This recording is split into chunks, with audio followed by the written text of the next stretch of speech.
아름다운 평화 통일TV.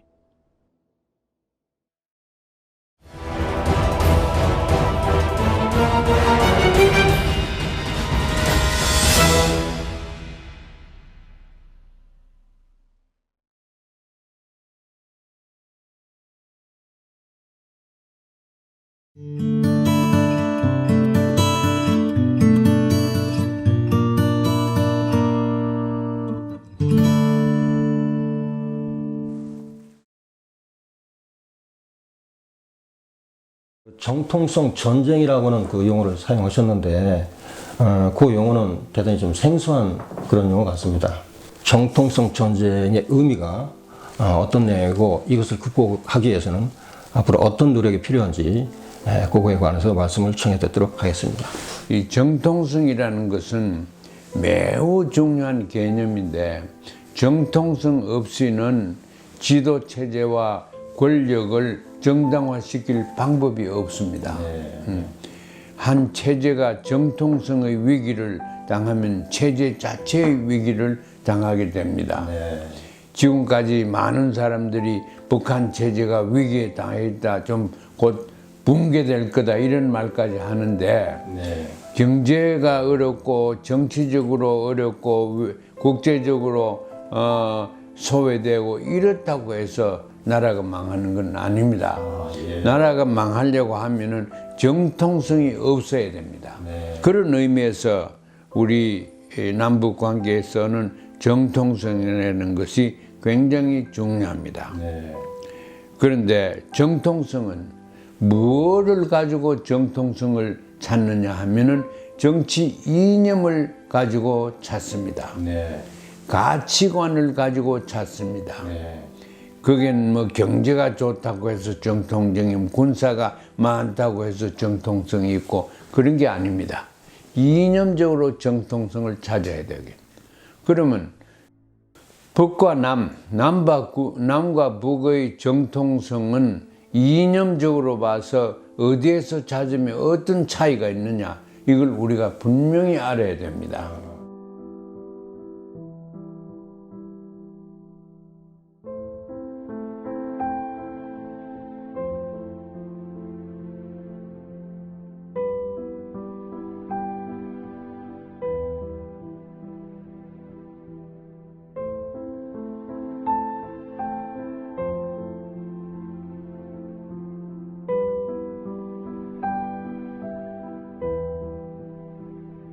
북쪽의 이념은 사회주의입니다. 사회주의적 공산주의입니다. 남한은 자본주의적 민주주의입니다. 그런데 북한은 완전한 사회주의적 공산주의도 아닙니다. 그 사이에 어떻게 변해왔냐 하면은 주체주의로 변했습니다. 이제 중국과 소련이 공산주의의 세력 다툼에서 1960년 중반부터 그런 세력 다툼이 있었습니다. 거기에서 북한으로서는 중국에 가까이 할 수도 없었고 소련에 가까이 할 수도 없는 그런 숙명에 놓여 있었습니다. 그래서 거기에서 이제 국려지책으로 나온 것이 그 다음에는 훨씬 더 적극성을 가진 정치 이념으로 발전되었는데 그게 주체사상입니다. 따라서 남쪽은 미국이 표방하는 자본주의적 민주주의입니다. 이 두 체제가 역사적으로 수십 년 동안 미소의 냉전 구도에서 양극화되어 있는 그런 이념들입니다.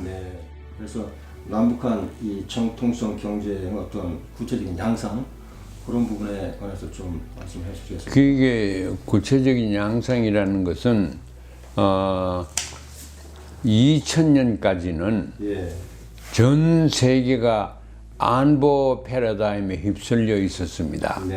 그래서 군사적인 특별히 무기를 가지고 다른 나라를 제압하고 하는 그러한 안보 문화가 지배적이었습니다.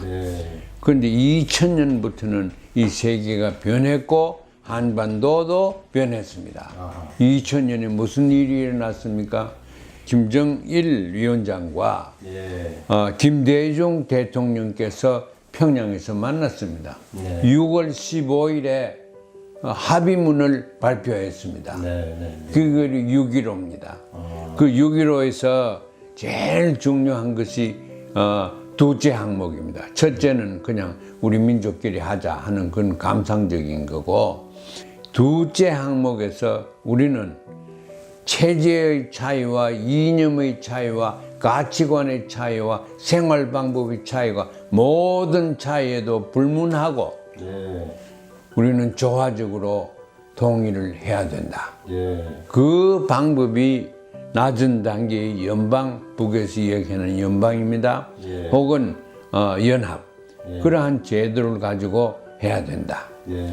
그건 뭐냐면은 상대방을 이제는 제로섬 게임으로서 보는 게 아니고 너도 살고 나도 살자. 그 너는 사회주의, 공산주의 좋다. 우리는 자본주의, 민주주의로 한다. 그 서로 그렇게 해서 두 개를 다 공히 인정하고 또 이제 관용하고 포섭하고 이렇게 해서 우리가 같이 살자. 이런 것이 2000년도에 나오는 6.15 선언입니다.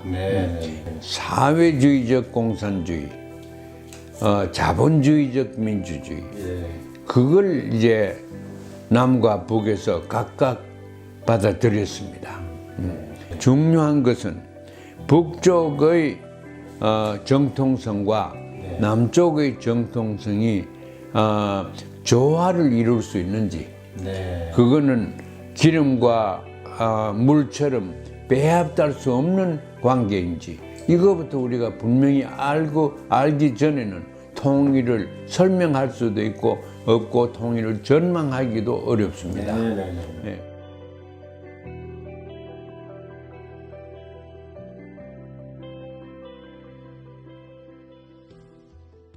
한반도에 엄연한 두 국가, 두 정부가 있습니다. 이 두 체제가, 정반의 체제가 각각 이걸 대로 있고 있습니다.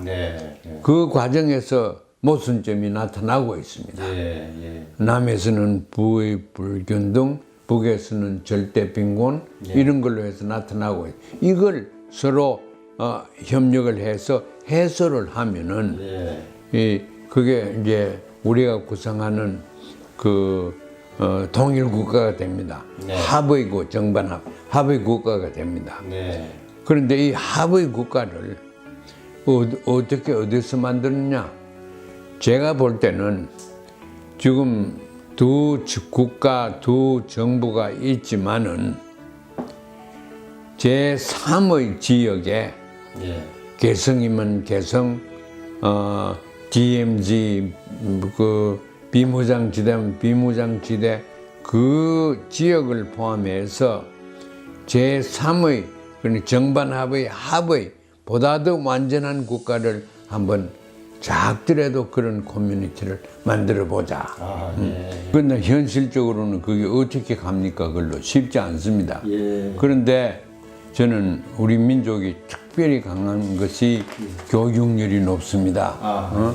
그리고 교육적으로 우리가 달성할 일이 많고, 그래서 이제 우리 민족은 많은 경험도 있고 지혜로운 민족이고 여러 가지 시행착오도 많이 해봤고, 그래서 이제는 우리 민족이 앞으로 나갈 길을 우리가 개척하면서 이제 이와 같은 그 자기 모순을 인정하고 또 시정을 하는 그러한 것을 어디서 해야 되느냐?